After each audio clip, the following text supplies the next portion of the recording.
Hi guys, నేను ఈవేళ అయితే పనికి వెళ్ళకుండా ఖాళీగా ఉన్నదని గొట్లు అయితే కొయ్యడానికి వచ్చాను. అంటే మన బాడకైతే గడ్డి ఎక్కువ ఉంటే లోనకి గాలి వెళ్ళకుండా మళ్ళీ కుళ్ళిపోయే ఛాన్స్ ఉన్నాయి.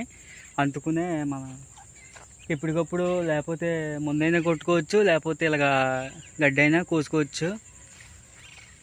ఇంకండి ఇప్పుడే కోసాను, చెమటలో తడిసిపోయిన.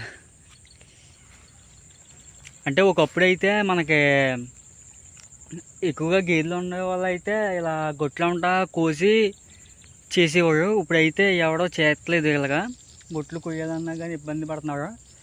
అంటే కొంతమంది జోడేసుకోవడం వల్ల ఇలా వాళ్ళు టైం పాస్ అయిపోతుంది వాళ్ళకి. అందుకనే మనం ఇలా గొట్లు కోసుకోవాలి. మొన్న అయితే అక్కడ కోసాను, అక్కడ సగమే